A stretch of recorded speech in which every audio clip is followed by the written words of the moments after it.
Hi there. Thank you very much for playing The Beginner's Guide. My name is Davey Reedon. I wrote The Stanley Parable, and while that game tells a pretty absurd story, today I'm going to tell you about a series of events that happened between 2008 and 2011. We're going to look at the games made by a friend of mine named Coda. Now, these games mean a lot to me. I met Coda in early 2009 at a time when I was really struggling with some personal stuff, and his work pointed me in a very powerful direction. I found it to be a good reference point for the kinds of creative works that I wanted to make. So just to start you off, this is, I think, the first game he ever made. It's a level for Counter-Strike. You can walk around here, by the way. And mostly it's just Coda learning the basics of building a 3D environment. But what I like is that even though he starts from the simple aesthetic of a desert town, he then scatters these colorful abstract blobs and impossible floating crates around the level. And of course, it destroys the illusion that this actually is a desert town, and instead this level becomes a kind of calling card from its creator. It's like a reminder that this video game was constructed by a real person. And it kind of makes you wonder, what was going through his head as he was building this? This is what I like about all of Coda's games. I mean, not that they're all fascinating as games, but that they are all going to give us access to their creator. I want us to see past the games themselves. I want to get to know who this human being really is. And that's exactly what we're going to do here. So, it's 2008. Coda starts making these games, and he never releases any of them. He doesn't put them onto the internet, he just makes them and then immediately abandons them, and they sit on his computer forever. And I think he really understood this image of himself as a recluse. At one point, he jokingly renamed his computer's recycling bin to Important Games Folder. So, this was just how he worked. He tended to crank them out one after the other without even really pausing to try to understand what he had just made, until suddenly one day, he just stopped. In 2011, that was it. He made his last game, and then he hasn't made another one since. And that's why I've taken this opportunity to gather all of his work together, is because I find his games powerful and interesting, and I'd like this collection to reach him, to maybe encourage him to start creating again. And if the people like you who play this also happen to find his work interesting, then I'm sure it'll just send that much stronger of a message of encouragement to Coda. So thanks for joining me on this. If you have a particular interpretation that I haven't mentioned here, or if you just need to get in touch, you can email me at daveyWreden@gmail.com. Okay, that's about it for introduction. Let's take a look at Coda's first proper game. As each game is loading, I'll show you the date that it was completed. This first one was made in November 2008.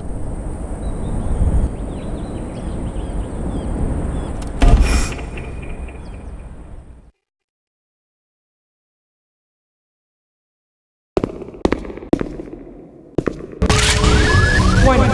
Whisper machine active. Shift destruction imminent. This game is called Escape from Whisper, and it's one of the more generic games you'll see from Coda.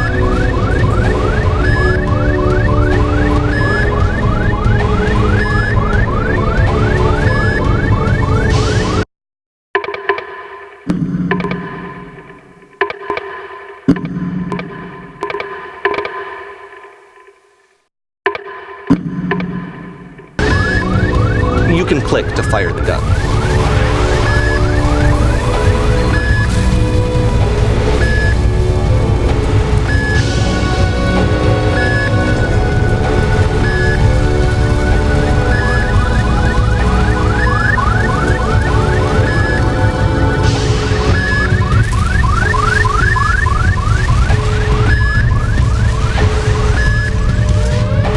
Security hull breached.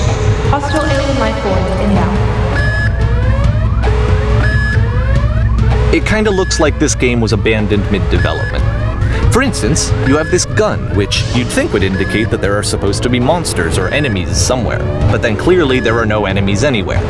You can't even reload the gun when you run out of bullets. But ultimately we don't really know. Maybe Coda thought that actually it was complete the way that it is. And I think that we should talk about his games for what they are, rather than for what they're not. Enemy force neutralized. Begin ship evacuation. I love how you can see the bottom of the universe from this room.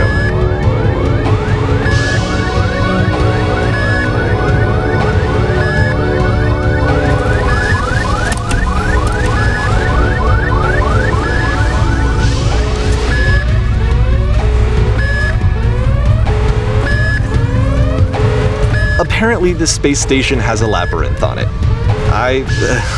Sure, I don't know. There's really no reason for it that I've ever been able to discern, so in the interest of time, I'm just gonna skip you on past it.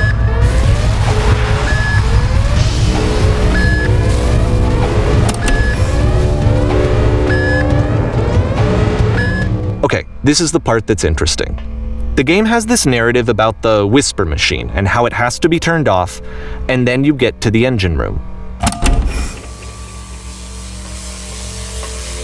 Hey, you there, in the engine room.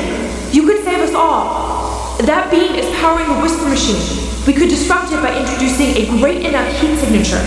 If your body could stop the beam. It's so much to ask, but for all of our lives, would you do it? Could you give yourself?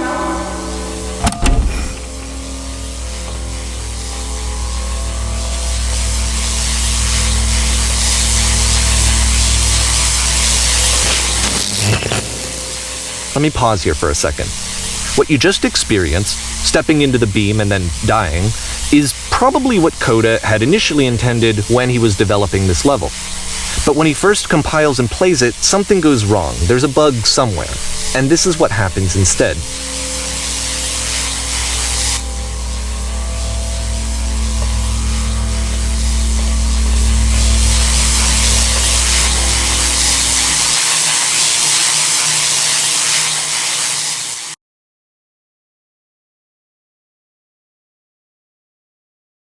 The beam causes you to start floating. And this is an important moment for him. Because yes, this is technically a glitch, but Coda identifies something human about it, like how small it makes you feel in the face of this larger chaotic system.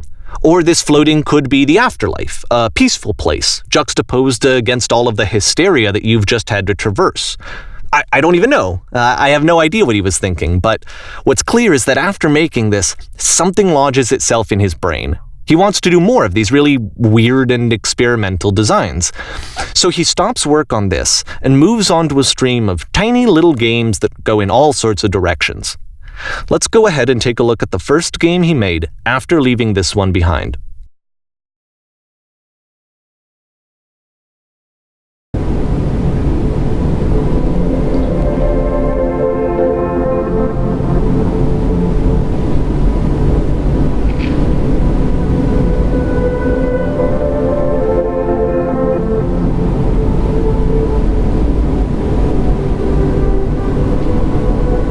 So try walking backwards.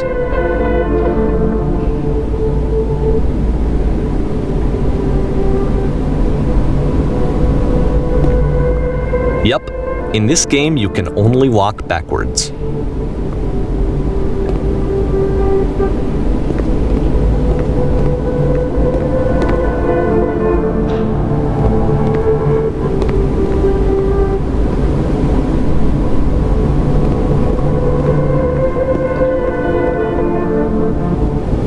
So it's a short and relatively minimalist experiment combining motion and narrative. It is less advanced than the previous game, but actually it seems to be more focused, more complete. Coda's trying to give it a unique voice rather than simply basing it on a pre-existing trope.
short little thought, it says what it wants to say, and then it ends.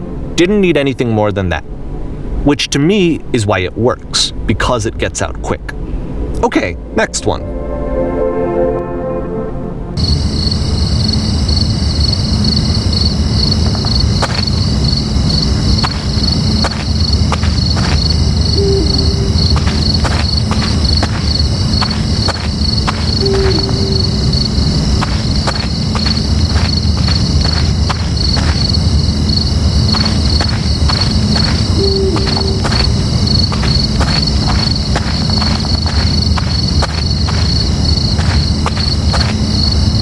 And that's it. Okay, the meaning of this game won't be clear just yet. Please be patient with me for a few more games, and I promise you'll see what makes it interesting.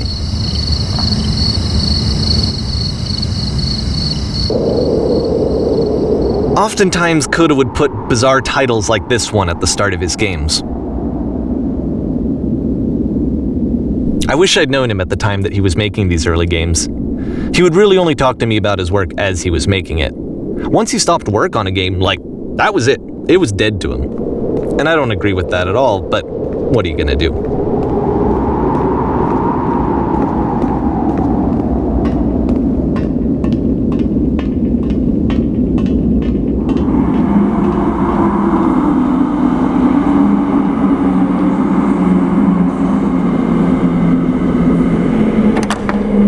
Once you've been slowed to an absolute crawl, the door at the top of the stairs opens. So why, if Coda's not showing these games to anyone, why bother opening the door at all? Well, to show you, I'm modifying the game here so that when you press enter, it'll bring you back up to full speed so you can enter the door for yourself.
A room that's warm and nice and filled with little ideas for games.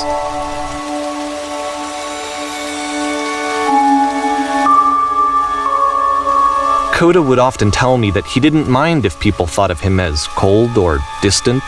He said that he knew that he was actually a vibrant and compassionate person, but that it takes time to really see that. It can be a very slow climb to get there.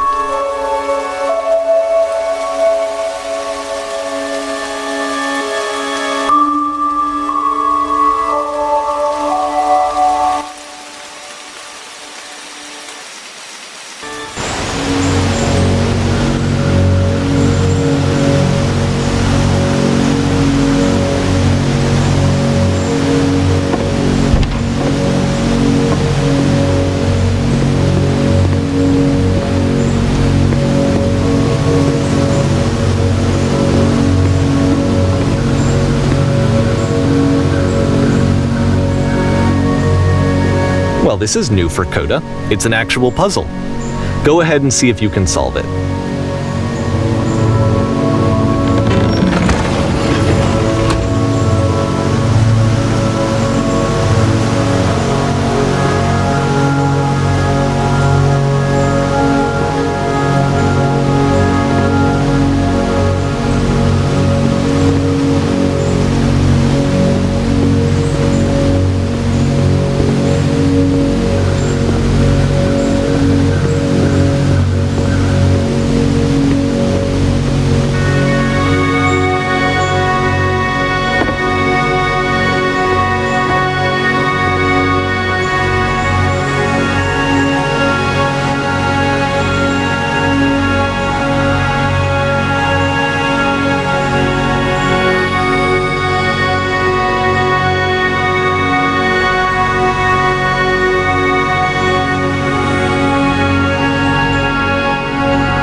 don't forget that solution, because we're going to see this puzzle again soon.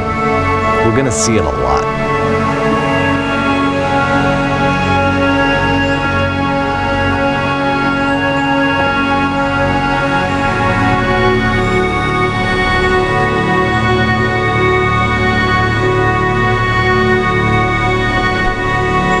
So that seems to be it, right?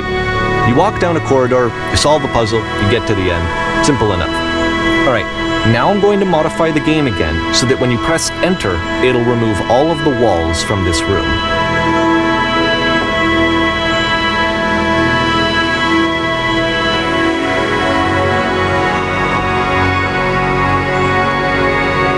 How about that? There was more to it than we had any way of knowing. I actually find it funny that this game comes after the stairs game, since they essentially convey the opposite idea. So, in the stairs game, a dull exterior concealed a rich interior, and then, in this level, a dull interior hides this fantastic outer world. Either way, I think that the point is the same, is that most of the time you don't get to know what you're missing, or even that you're missing anything. That's not your role as a player. So if your role here is not to understand, then what is it?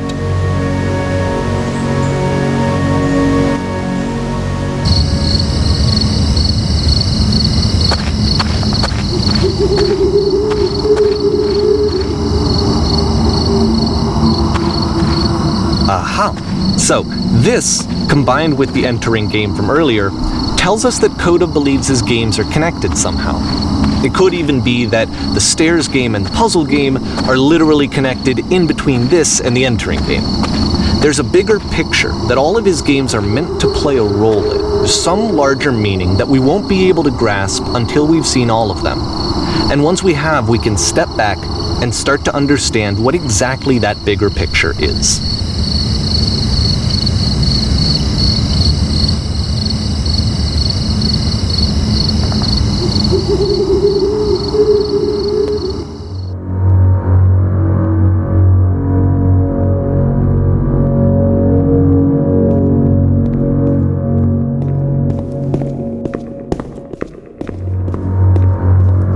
Let's talk about video game development for a second. Every video game runs on what's called an engine, which determines what the game can and cannot do. So in other words, the engine is a set of tools for game development. To make all of these games, Coda is using an engine called Source. Like all engines, Source has certain things that it does well, and it has certain things that it does poorly. One of the things that it does very well is boxy linear corridors. That's why so many of Coda's games are set in these large, flat, empty rooms, is just because he's working with what the engine does well. The tools available to the creator shape what kinds of creative work they're going to end up making. You might consider paying attention to the architecture in Coda's games, to notice how they seem to stem from an engine that's very good at producing linear, boxy corridors.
This prison, funny enough, in Coda's original design, the doors stayed shut for a full hour before letting you go. If you don't mind, I think we're gonna skip that.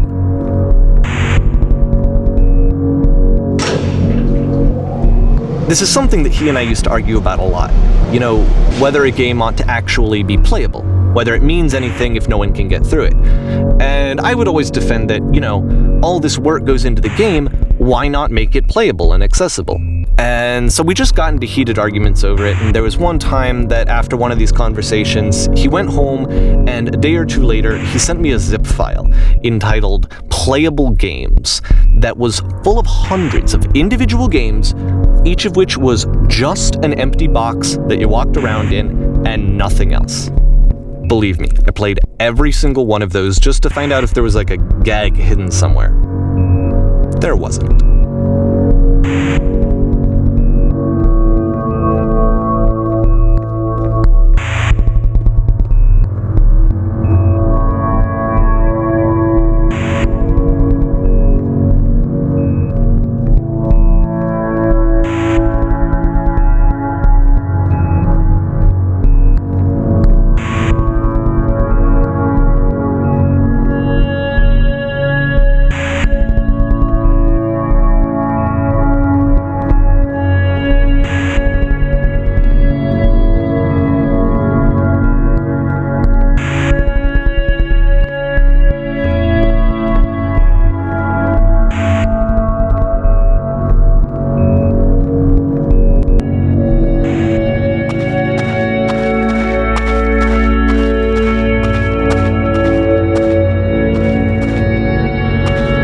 It's the puzzle again, with the exact same solution as the last time.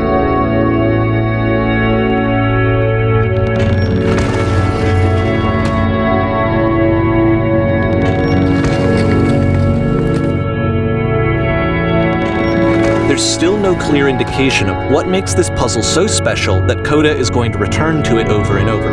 But I promise I'll share with you my interpretation very shortly.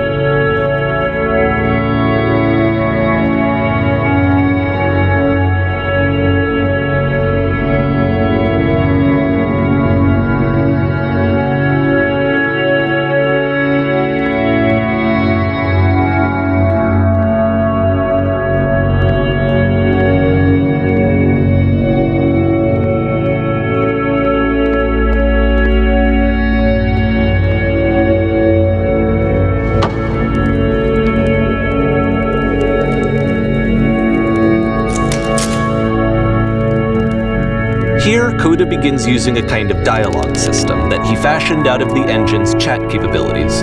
Use the 1, 2, 3 buttons on your keyboard to respond.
so we make one last descent down to the final floor of the level.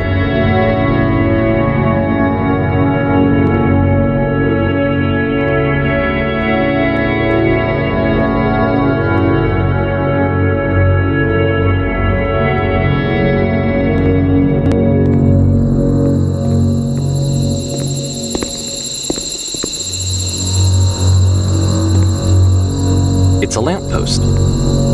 Okay, I can't tell you quite why, but for some reason Coda fixates on this lamppost. It's going to appear at the end of every single one of his games from here on out. I'll tell you what I think. I think that up to this point, he's been making really strange and abstract games with no clear purpose, and maybe you can only float around in that headspace for so long. Because now he wants something to hold on to. He wants a reference point. He wants the work to be leading to something. He wants a destination, which is what this lamppost is. It's a destination. We're going to see it in the work as well. His games are just going to become a lot more cohesive, a lot more fully developed, with more of a clear idea behind them. And as we go, that idea will get clearer and clearer and clearer.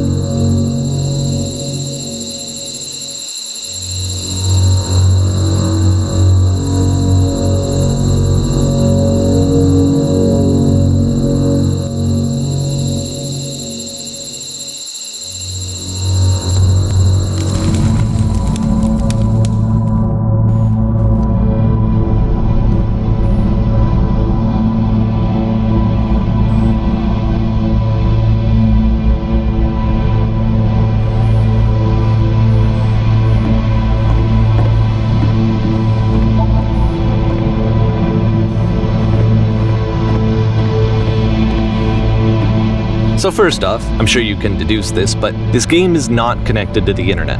All of the notes that you're going to see have been written by Coda. This was actually the first game of his that I ever played.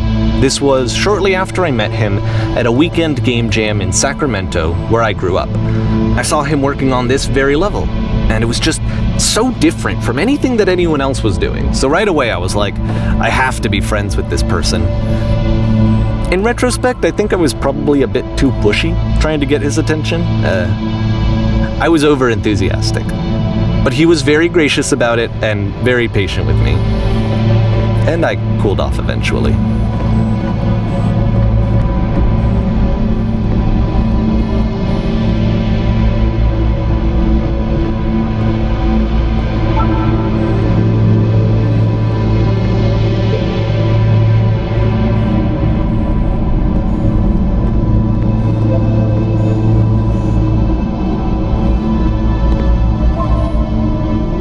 Feel free to skip over any of these notes if they're not doing anything for you. Nothing extra is going to happen if you read all of them. Either way, to me they convey a sense of loneliness. I see this person who's filled with thoughts and feelings and beliefs and has no way to express them except as scattered and unheard voices in a game that wasn't meant to be played.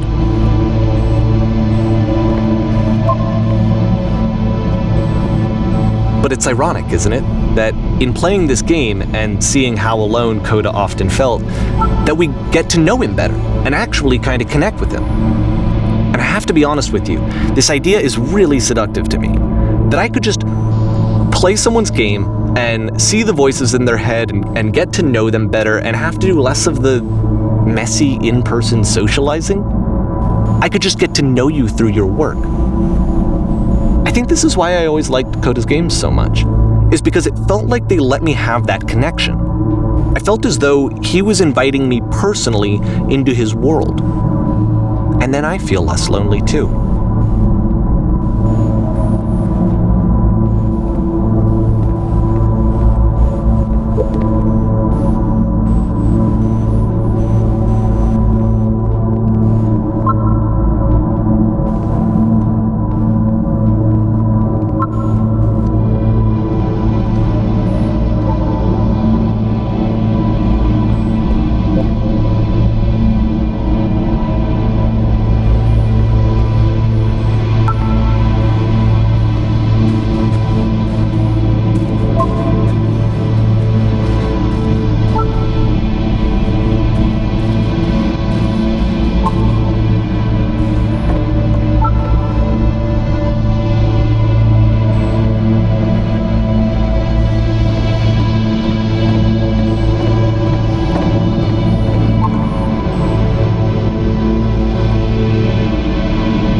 At the end of this level, we're going to see the puzzle again.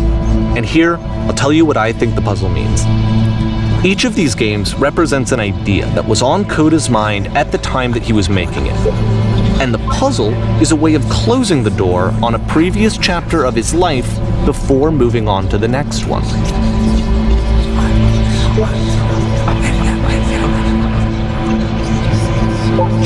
In each of his games, after exploring a theme that, he might find difficult, Coda can then place this puzzle that he knows has a reliable solution, he understands exactly how it works, and so it gives him a simple mechanism for moving on.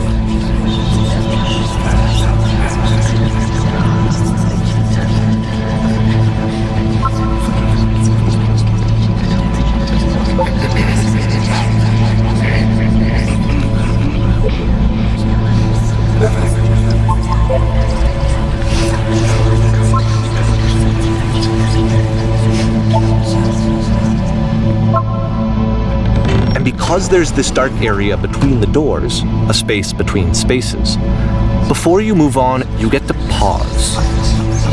Just for a moment, a few seconds to reflect on and let go of the events that led you here. To step back and connect the pieces together. To grasp at that elusive bigger picture.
Okay, this one is tough. It's gonna kind of just spin its own wheels for a few minutes. Hang with it.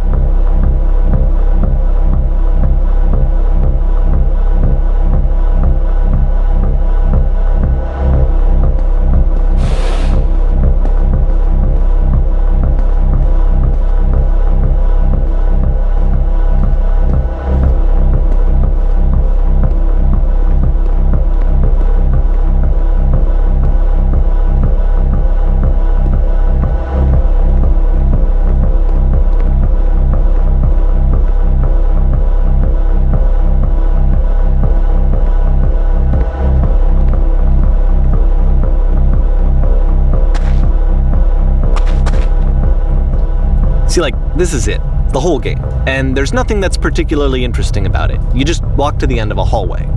Except, for some reason, Coda gets really fixated on this prison that has all of this modern furniture. And I don't know why, but he decides he needs to revisit this prison. He's gonna start over, use the same assets, turn it into something else. Okay, cool, here's version 2.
there's a bit more to this one, but still it's not really communicating anything. It's kind of just weird for weirdness' sake.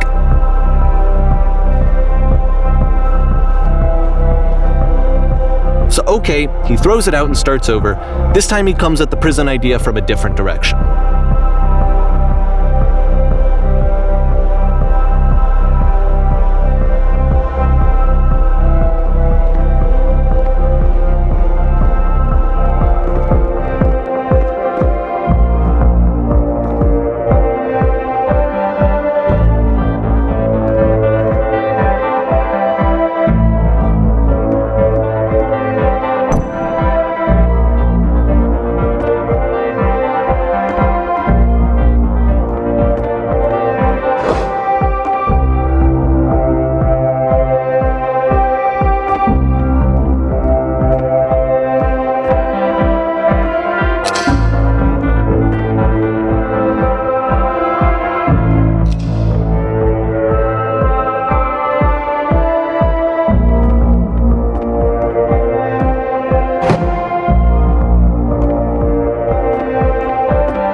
And of course, now the table is gone and you can't begin the chain of events to escape.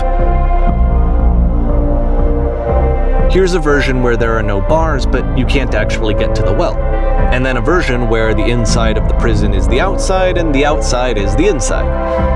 Let me just blink you real quick through a few more of these. I mean, he really unloaded on this prison idea. There's nearly a dozen of them. Personally, I think it's awful to watch this, to see a person basically unraveling through their work. And for what? Like, at what point do you just go, maybe there are game ideas other than this prison that I could be working on? But Coda doesn't have that voice telling you to stop, that particular mechanism of defense against yourself. Without it, you just spiral. And so he keeps going and going and going and going and going, and then he hits on something. And he likes it. And that's it. He's done. He stops making prisons. This is the very last version of the prison game that he created, and the reason I think it works is that the prison is not actually in it.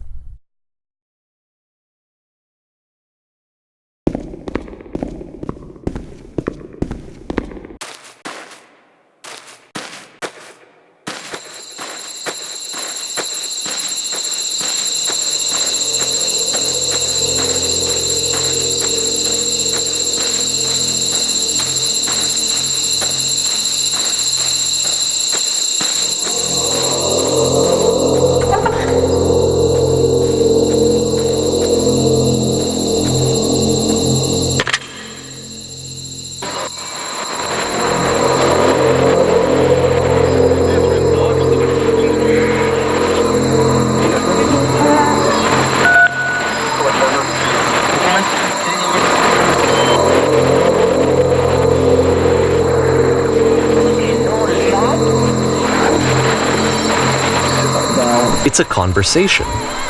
And so this is what Coda wants, is to be able to talk to someone, to share what's on his mind, and to get some good advice from someone who knows.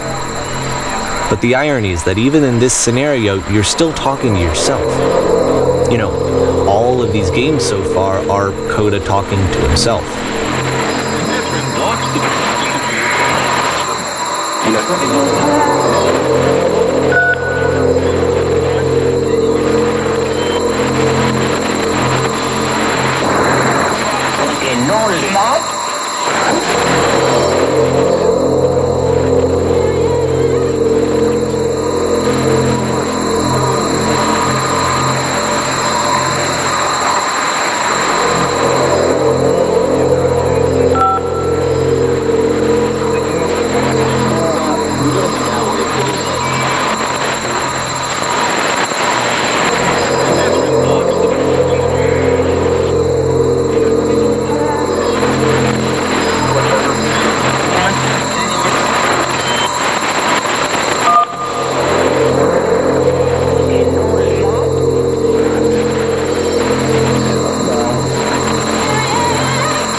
I can see why he considers this a fitting conclusion to the prison games. After all of the obsession and frustration, just to be told by someone you can trust that things are going to be okay. Wouldn't that be nice?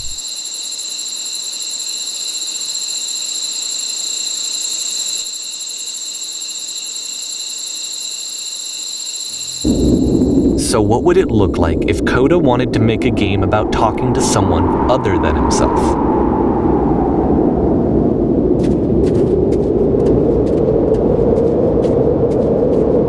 To me, this environment is meant to represent Coda's puzzle, with the two doors on either side and a dark transitional space between.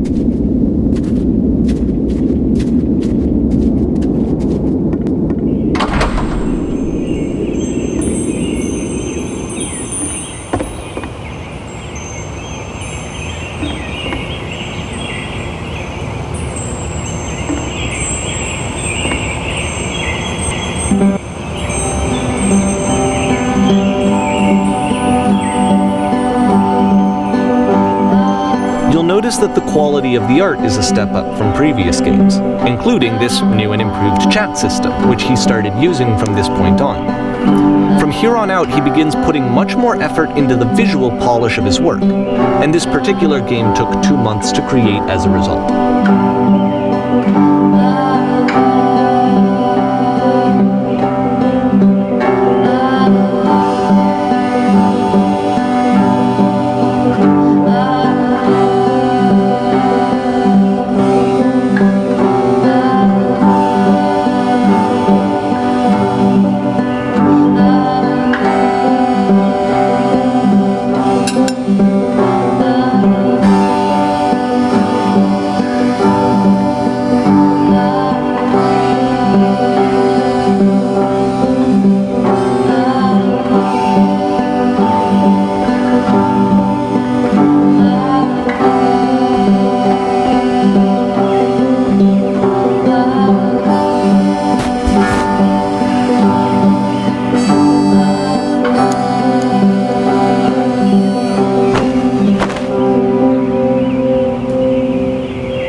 After the intense set of prison games, this house cleaning level almost feels like cleansing. It's the moment after a particularly difficult or traumatic experience where you just need to let it sit and digest inside of you, and eventually cohere into something meaningful.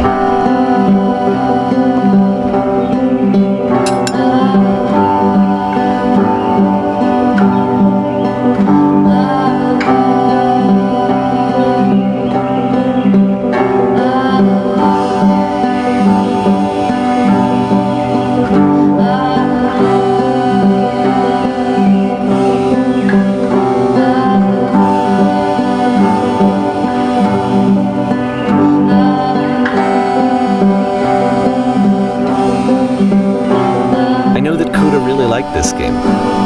Of all of his work, actually, this was the only one that he called me up to ask me to come over and look at it.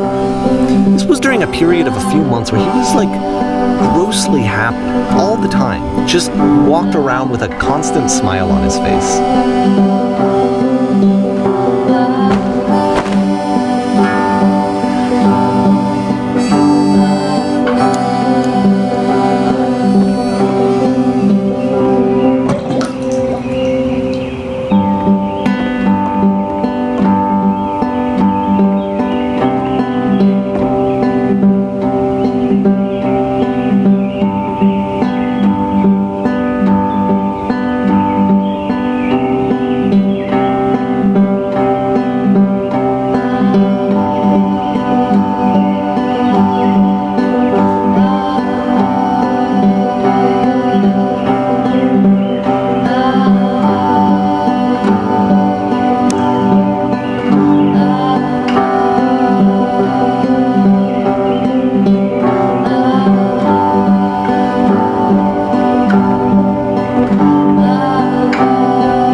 I'm glad he made this. I'm glad he found some peace.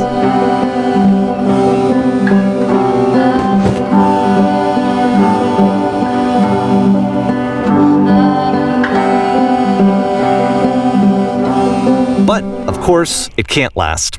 The music stops, your companion is gone, it's time to leave. The door at the top of the hill is now open as well. Again, you can't stay in the dark space for too long. You just can't. You have to keep moving. It's how you stay alive.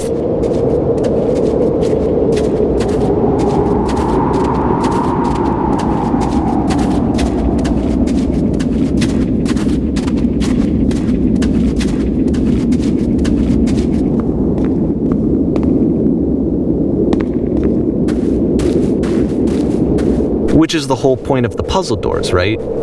That sooner or later you have to pick up and move. I really thought that was the point of it.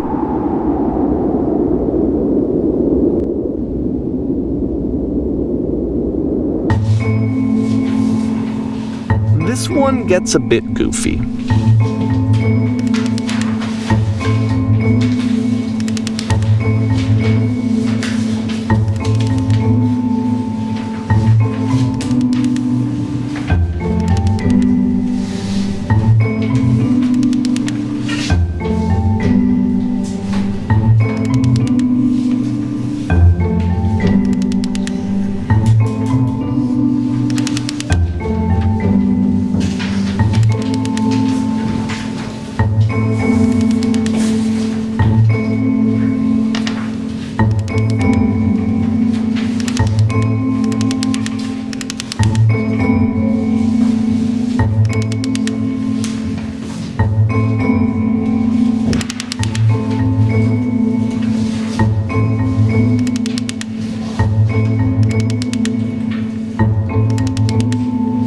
About halfway through the game, the perspective shifts.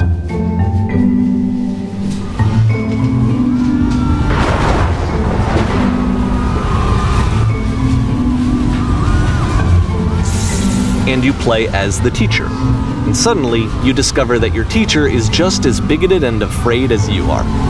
Oh, and also you can move around the classroom now.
pretty hard for this one. I feel like it's one of the most relatable experiences that you can have. To assume that some other person is perfect and totally fulfilled in every way, and completely miss all of the little flaws that make them painfully human. I think about this game a lot these days.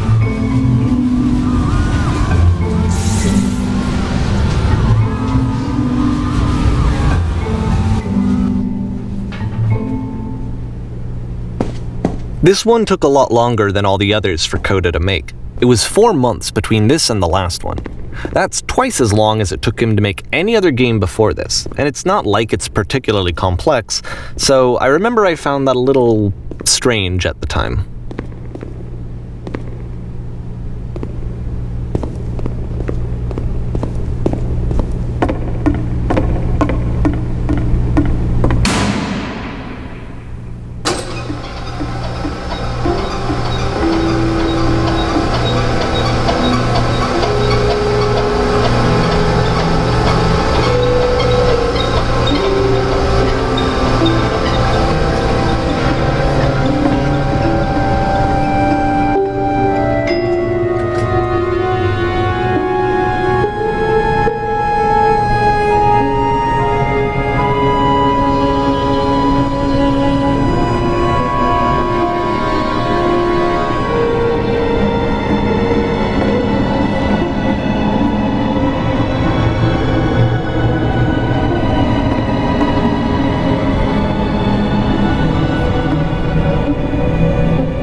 The game ends with this eerie premonition of what's going to happen next in Coda's life.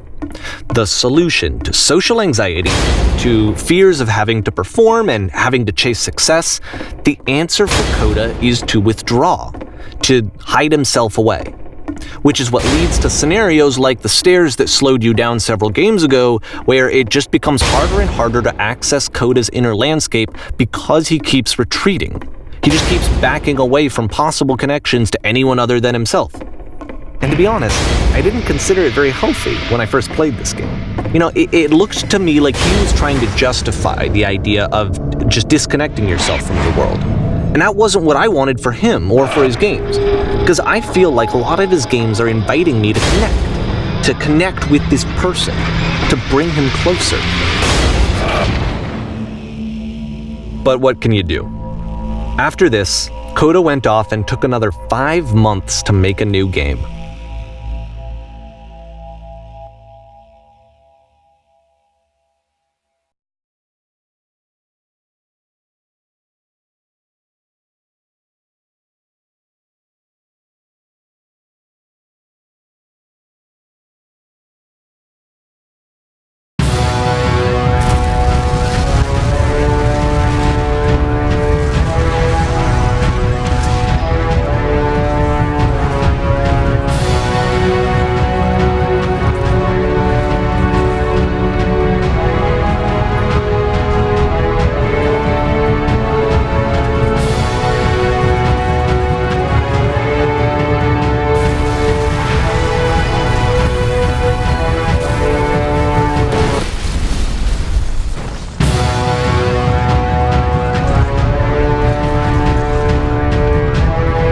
You should probably open your eyes if you haven't already. It's pretty much impossible to solve otherwise.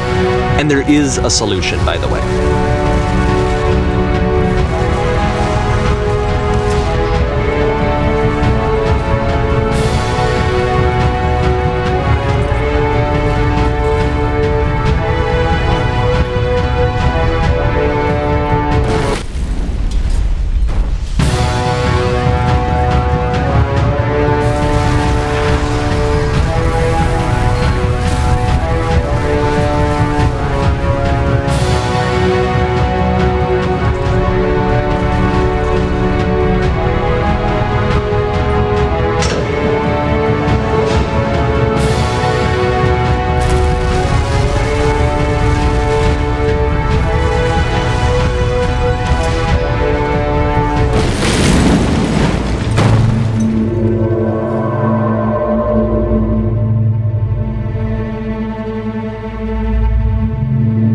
Like I said, I was getting concerned.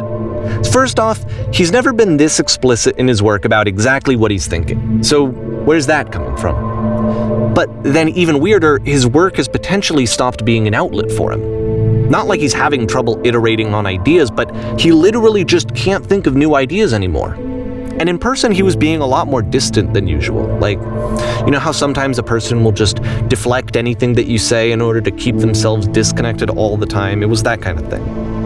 Here was the point in my relationship with Koda where I really started to wonder if he needed my help in some way.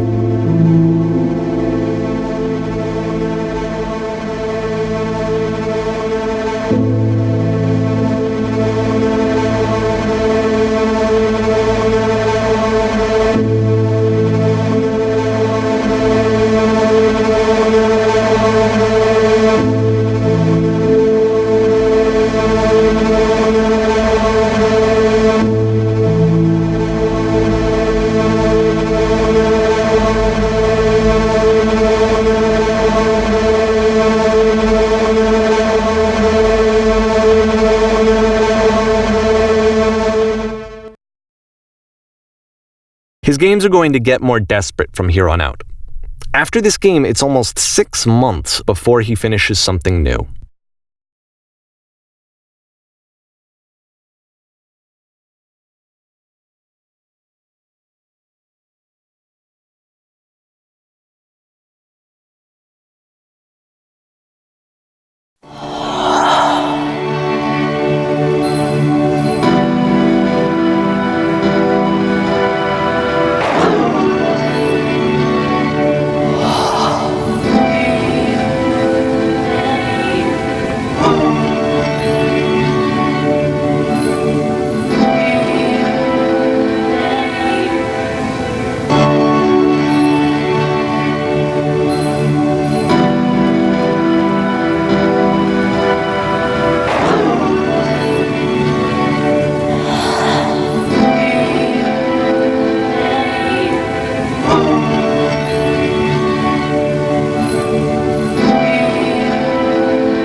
If the last game featured Coda talking explicitly about his creative frustrations, this one turns it up to 11. Now, put yourself in my shoes playing this. Here's a friend whose work is exhibiting signs of struggle, frustration, anxiety, depression even, and yet still he keeps making games. He keeps throwing himself into the grinder even when he clearly doesn't have the energy for it anymore. Why? What is it for?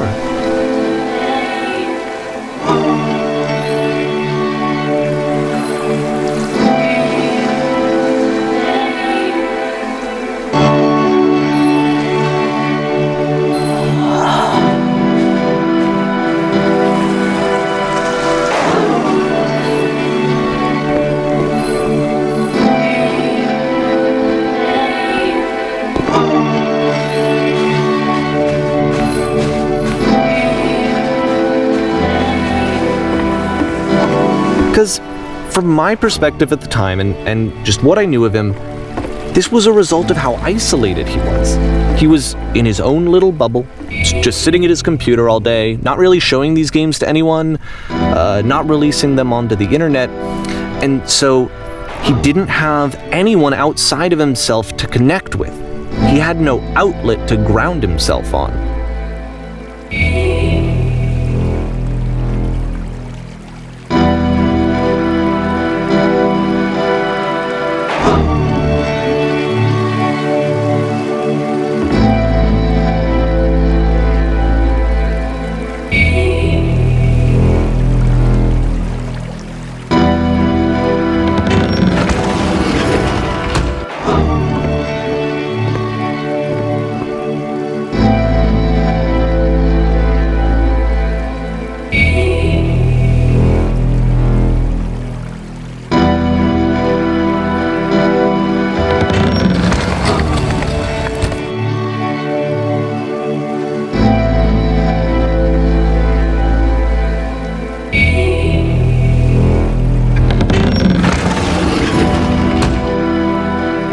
You can't talk yourself out of loneliness.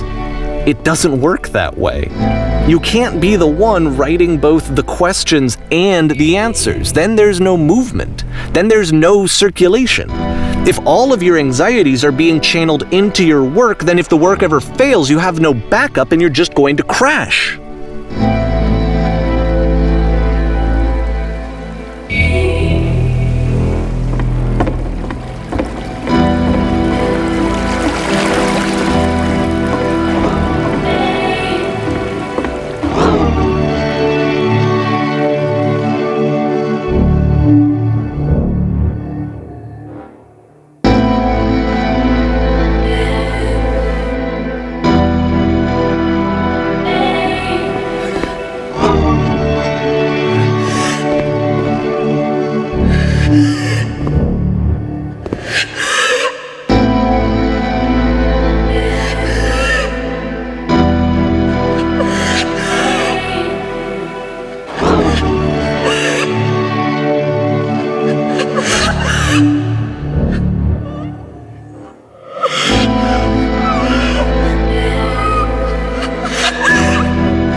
Seeing this game at the time that he made it, it looked really unhealthy to me. I was watching him do this to himself, and I hated it. I hated seeing him so trapped. It's like Video games are not worth this amount of suffering.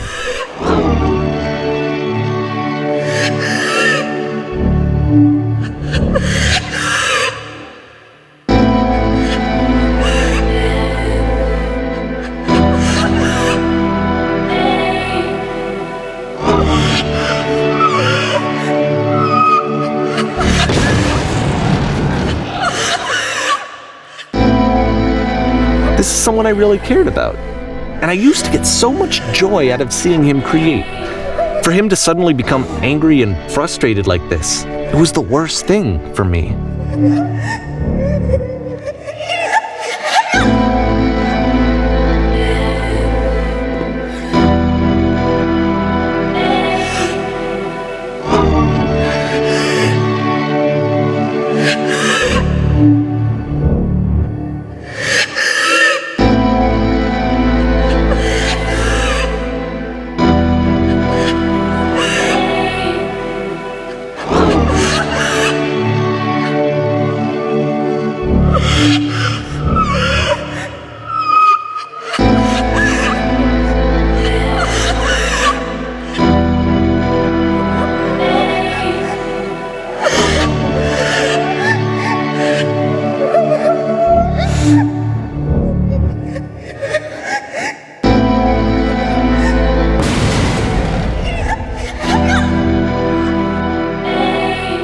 I don't know. This is what I felt at the time. I don't know how else to explain it. I wanted it to stop more than anything. I had never felt so rotten. I needed more than I had ever needed anything for this to stop.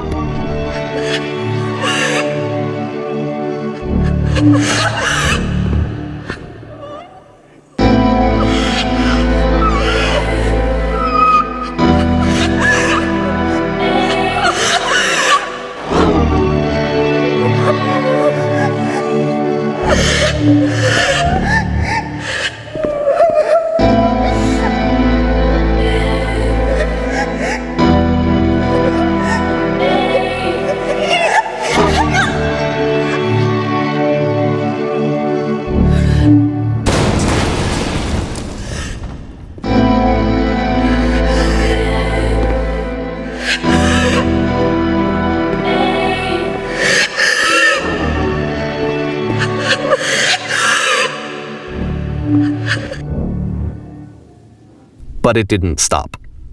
After finishing this one, Coda takes another 7 months and comes up with a new game.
Remember, you can click to fire the gun.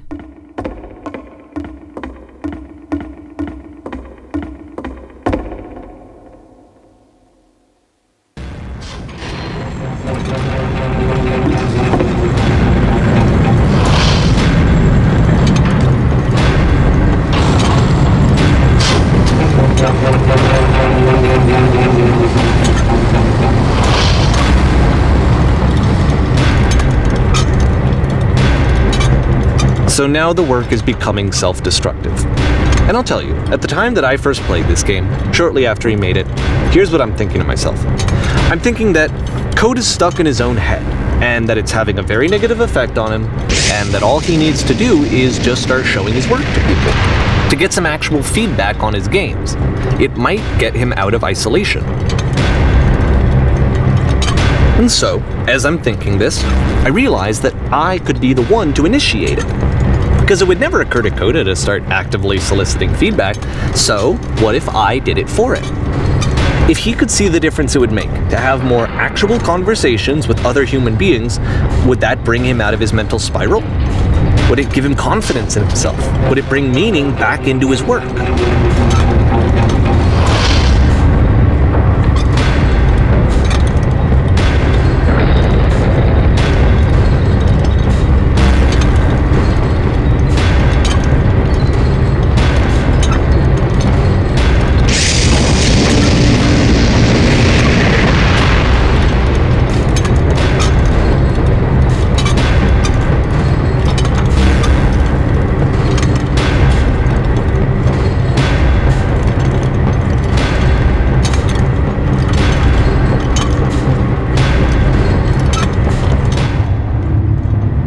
So I started showing Coda's work to people.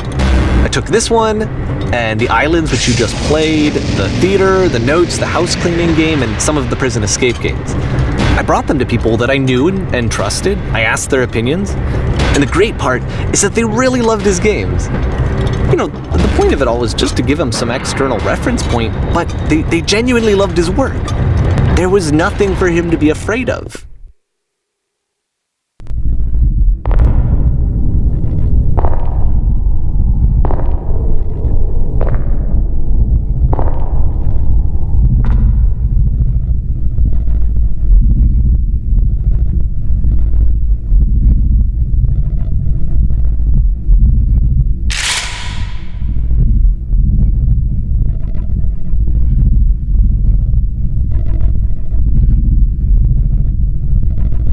Can you see why I felt like this was the right thing to do? Because it's the thing that I always feel like I need, to be told that my work is good, that I am good. When someone really connects with a thing that I've made, when they see themselves purely in my work, there's nothing that feels better. And I got to give that very same feeling to my friend. I did something, I really felt like I'd done something good, like I was a good person. I felt like there was a friend who was in trouble and was unhappy and maybe didn't like themselves, and I could fix it. If I could give him this gift, maybe I could fix the problem. When they told me how much they enjoyed his games, it was the best feeling. It was the absolute best feeling. It made me feel so happy, so beautifully, beautifully happy.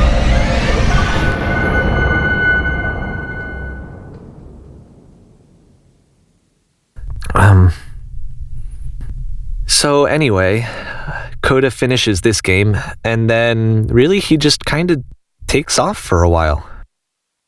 So this is June of 2011, and I didn't hear anything from him for several weeks, I guess. And so out of nowhere, one day I get an email, and it's got a private link to a new game of Coda's. This one is called The Tower, and to my knowledge, it's the last game that Coda ever made. So let's take a look.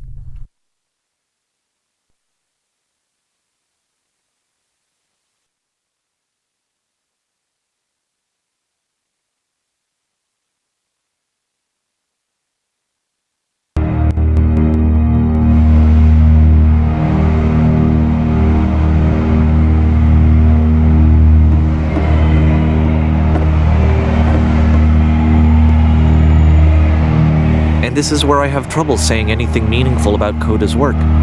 Because more than anything else, the tower just feels distant. It feels like it's trying to distance itself from the world.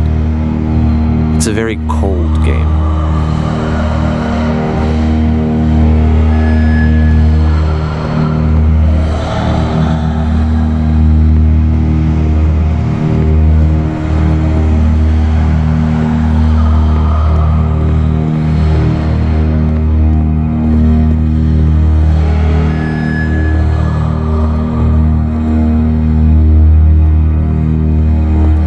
This room actually has a maze in it. Except that all the walls of the maze are invisible.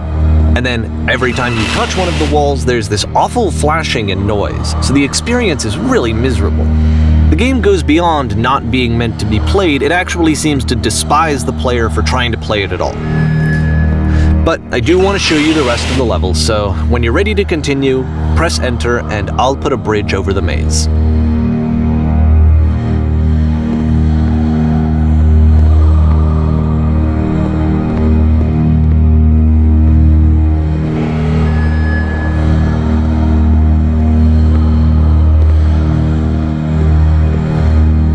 And to be fair, it's not like this is the first game that's needed some modification to be playable. Like the house cleaning game. You know, that one used to actually loop the cleaning chores and you just cleaned a house forever. I had to cut it off so that you could exit the house and the game would actually end. But that game had an idea that it was actually trying to communicate. What's the deeper idea behind the invisible maze?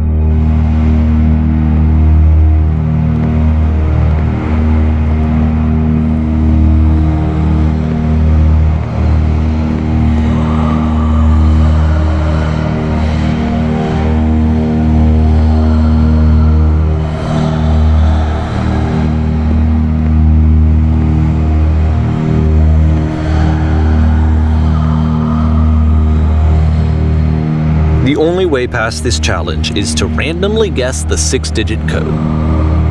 Like the invisible maze, it's frustrating to me, because it's the opposite of everything else that Coda has made. It doesn't encourage thought or engagement. It doesn't ask anything of me, except a lot of my time. If I could have reached him during this time, then maybe I could have asked him, but I couldn't. I still don't really understand why this is here. I'll put the code on the ground for you here, though, so that we can move on.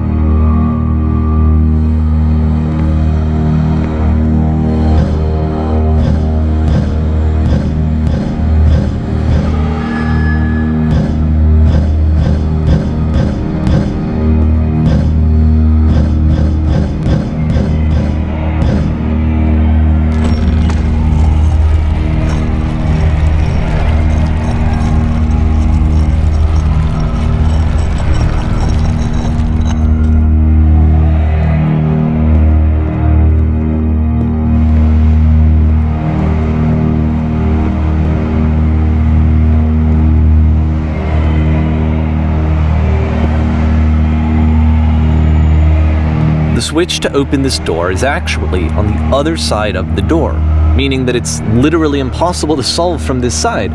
So even if you somehow brute forced your way through the first 2 challenges and you got to this point, there's actually just no way to progress. And it's scary for me, the idea of Coda cutting himself off entirely, just saying, you know, that's it, that's the end of the conversation, not giving me any way to fix the problem.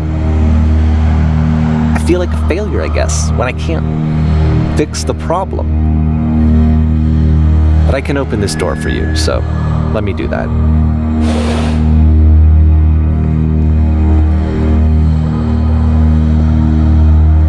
Was I a failure for not understanding this game? I mean, I don't know why I would be. It's not like everything needs to have a solution, but I feel it somehow. I feel like I failed, and I don't understand why.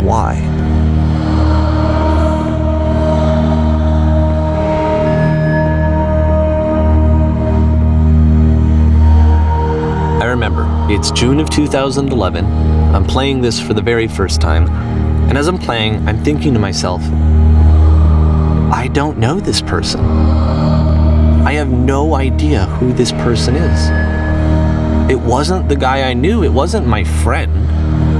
I had come to so many conclusions from looking at all of his work up to this point, and then suddenly none of them...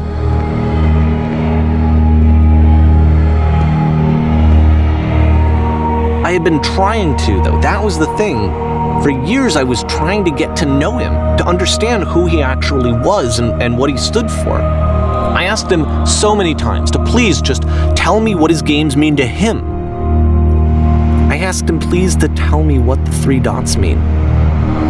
And he wouldn't.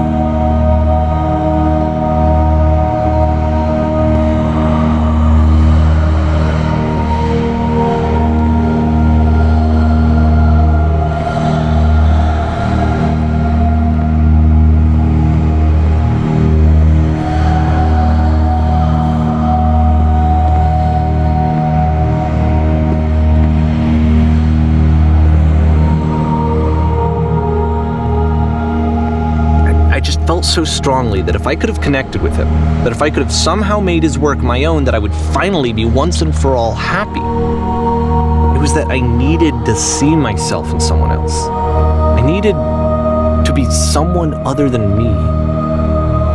But he stopped and left, and it felt somehow like I had failed.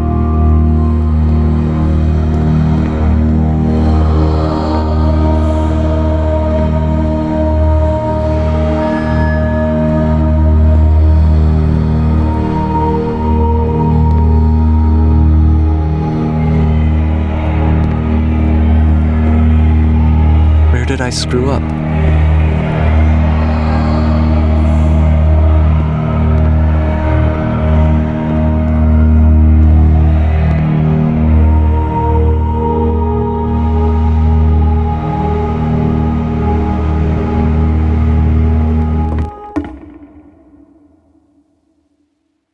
I'm the reason that you stopped making games, aren't I? It's because of what I did. I poisoned it for you.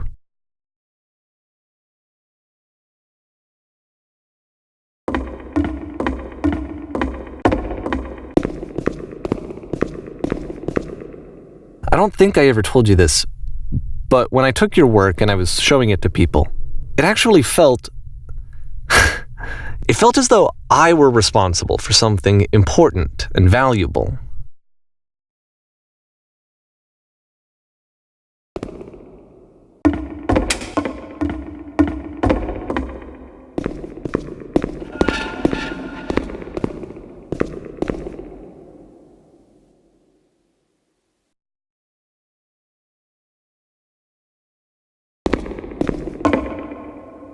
And the people who played them, they treated me like I was important. They really listened and cared about what I had to say. Even though I was showing your work, I felt good about myself. Finally, for a moment, while I had that, I liked myself.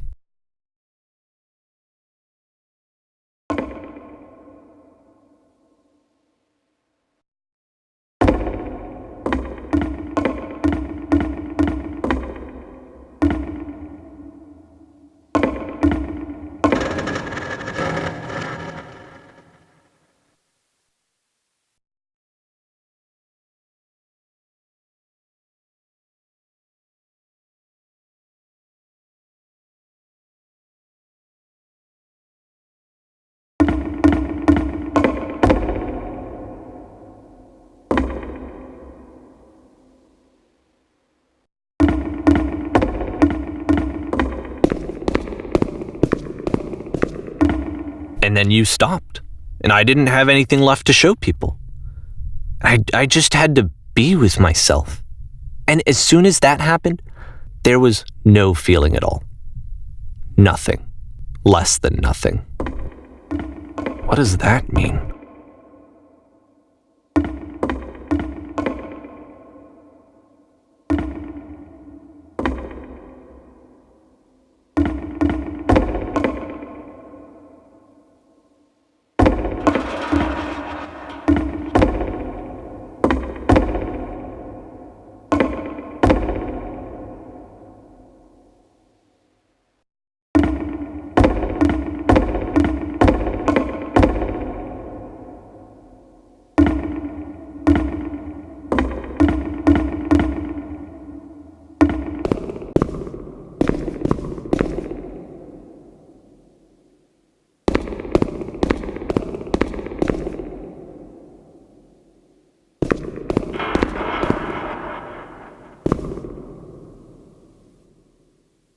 I'm afraid that I did something really stupid because I don't like myself.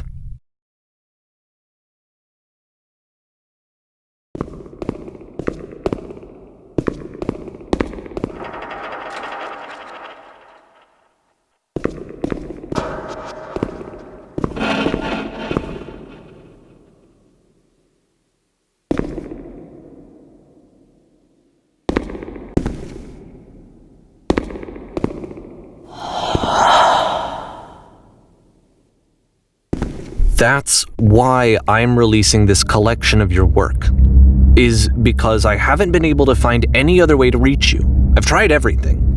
And so a part of me has hope that if I put this compilation out into the world, and if I put my name on it, that maybe enough people will play it so that it'll find its way to you, so that I can tell you that I'm sorry. I know I screwed up. If I apologize to you truly and deeply, will you start making games again? Please, I need to feel okay with myself again. And I always felt okay as long as I had your work to see myself in. I mean, is something wrong with me? Because I know that I did an awful thing, and I'm doing it again right now. Like, I'm showing people your work, but I can't stop myself from doing it. That's how badly I need to feel something again, like I'm an addict. There has to be something wrong with me. Can I apologize? What if I tell you I was wrong? Will that work? Will that fix it? I don't know. I don't think it will, but there's nothing else that I can do. Just tell me what you want. I'm sorry. I'm sorry. Please, start making games again. Please help me. Please give me some of whatever it is that makes you complete. I want whatever that wholeness is that you just summoned out of nothing and you put into your work. You were complete in some way that I never was. And I want to know I want to know how to be a good person. I want to know how not to hate myself. Please. I'm fading, and all I want is to know that I'm going to be okay.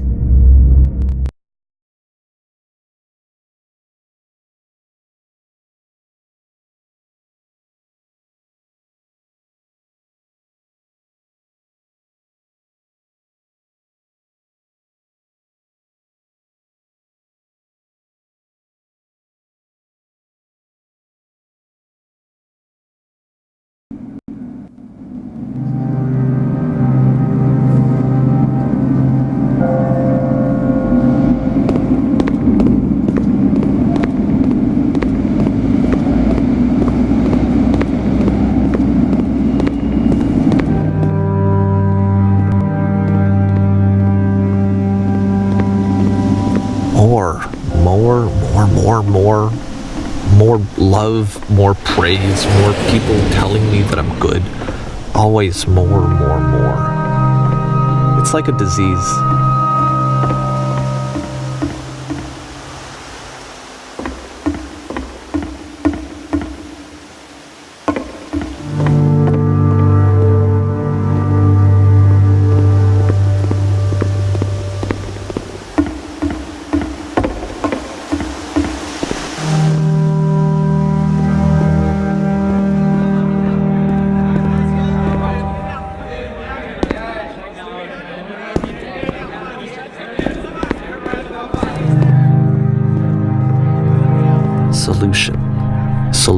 Solution.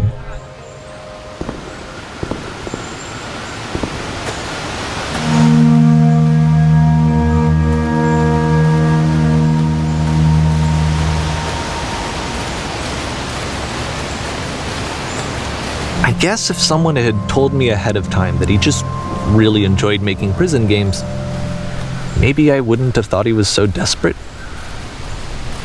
I wouldn't have told so many people that he was depressed. Maybe he just likes making prisons.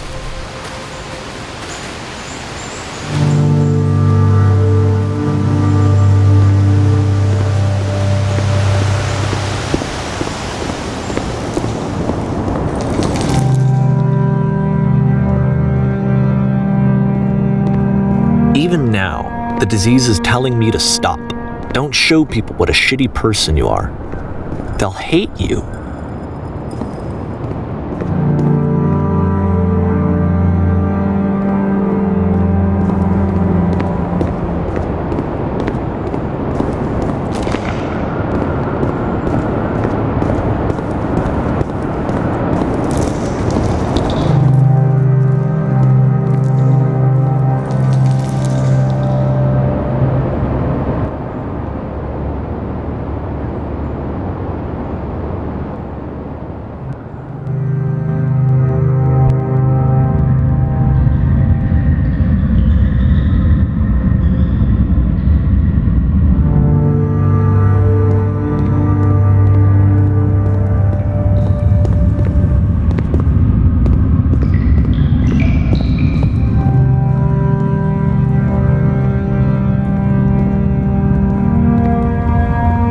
I knew that my life depended on finding something to be driven by other than validation, what would that even be?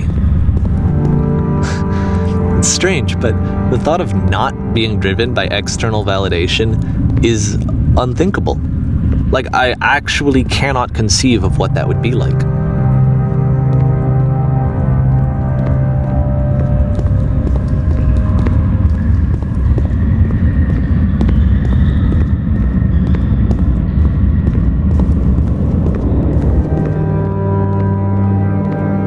What now?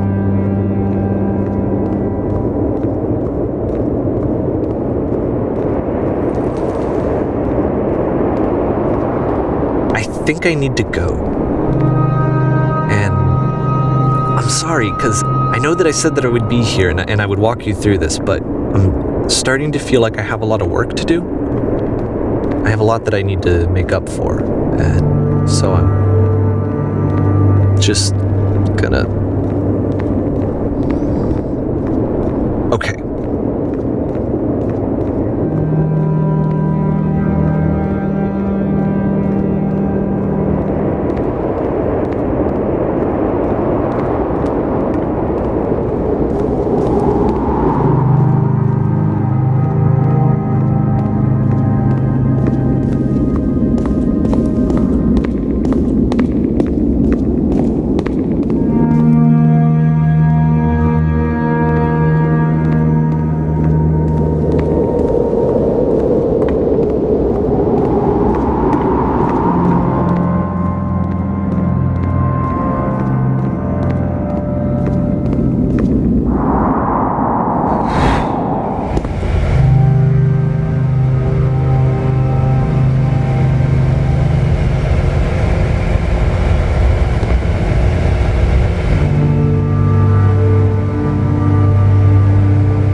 so tired, but I know that you're so